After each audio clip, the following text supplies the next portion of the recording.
Hello, I'm Philip Stoten. I'm here at Apex 2015 and I'm joined by Thyen from Kimball Electronics. Chris, thanks for stopping by to chat. Sure. One of the things you've done recently is you've broken ground on a new facility in Eastern Europe. Tell me a bit about your strategy in Eastern Europe and what kind of markets you're servicing over there. Sure. We have broken ground with a new facility in Romania, Timișoara. This is expanding our capacity in Poland. We have been very successful since we consolidated that production into a new operation. Okay. And we're focusing still on the same four verticals in Europe: automotive, medical, industrial, and public safety. Our primary focus for Romania is going to be on industrial and automotive products. Okay. And you're not alone in Timișoara. There are some other contract manufacturers, there's and there's a some growing competitors electronics industry there. Is there some Seems local customers, or is it mainly to service Western Europe? A combination. You know, we found that to be a very attractive region. Well-skilled individuals. We can build on what's already started there. We also have customers in the area that make geography an advantage for us. And as far as cost and servicing the rest of Europe, it's a pretty strong location. Yeah, it does seem so. And your other facility in Europe is in Poland? In Poznan. Yeah, Poznan, and what kind of scale is that? But we have that facility has only been there and in production for 5 years. Okay. And we focus automotive, medical, and industrial primarily there. We're serving all of Europe from that facility. Seen very strong growth in the automotive side here of late. Yeah. Okay. And we're here in San Diego. What about the U.S. footprint? How is contract manufacturing holding up here in the U.S.? We hear about stuff, drifting out to Asia, but we hear about reshoring recently. Mexico seems to be doing great. Yeah, we have facilities in Mexico, in Florida, and Indiana. Our corporate headquarters in Indiana. And business for us is quite good. In North America, it's quite strong. Mexico has been doing very well as a low-cost geography for North America. Yeah. Tampa facility for us is a high-mix, low-volume facility focused on medical, industrial, and public safety products, doing quite well. Lots of opportunities pointed at that facility.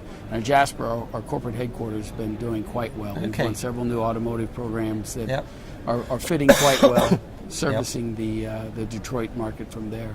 And from our standpoint, a global footprint is really about regionalization. We want to be able to service our customers in the region we're shipping to. And so we don't have a lot of product importing from Asia into North America. We produce that product in the Americas. Yeah. And where is your Mexico facility? In Guadalajara? Or? No, it's in Reynosa. Okay. Reynosa. Okay. Why there? We've been there, that facility, for more than 40 years. We're the oldest maquila in the region. Yeah. That facility is doing quite well. We're beginning to think about where we go next. Okay. And those decisions haven't been made yet. Yeah. It seems to be a market that's going really, or a region that's really strong at the moment. Why do you think that is? We've had very good success with the workforce there. Very low turnover.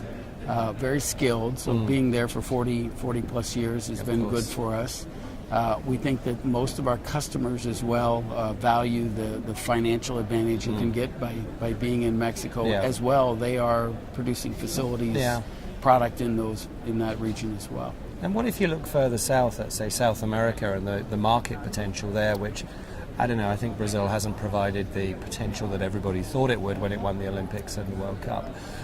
Do you see Mexico as a good region to manufacture for South America, or do you think that expansion into South America is essential? Yeah, we are servicing South America from Mexico. Okay. We've been awarded several very large automotive programs that will be produced in Mexico and shipped to Brazil. Namely, I agree with you. Brazil has been a little disappointing. Yeah. The inflation rate has a challenge. Their taxation and policies around duties are a real challenge as well.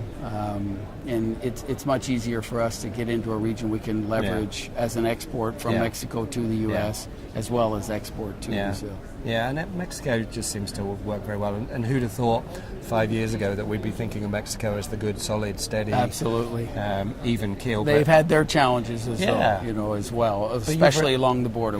We've gotten through those. We really haven't had any problems. Well, you've been there 40 years, so you're testament to the the success of the region and their perseverance. And what do you think sets Kimball apart from other contract manufacturers? It's an industry full of a lot of Me Too companies. It's really challenging to set yourself apart. What do you think it is that's kind of Kimball's, not your secret because we don't want to tell everybody that, but what is it that makes you special? You know, being at the show today, you can walk around. Anybody with some capital can buy the equipment required to perform.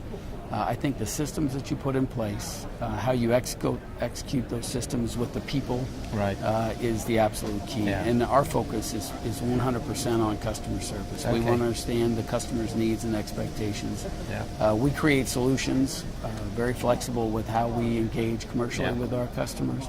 I also think the transparency is very important. Yeah. We have to be willing to communicate with our customers openly about the facts associated with costs and the challenges we have in front of us. And then a focus on quality and reliability, I think is not that everybody's not trying to do that, but we've been very successful. Several years below 10 ppm as far as performance goes, which is a testament to our teams and the quality and the processes put in place. Yeah, and that longevity and solidity within the team. So a very customer-centric approach and a real focus on manufacturing excellence, which is really important. It's difficult with the margins to invest in that in this industry, but it's an important factor. Great to see you. Thanks for your time. Thanks for stopping by. Enjoy the rest of the show, and I hope we can talk again soon. Okay, thank you very much. Thank you.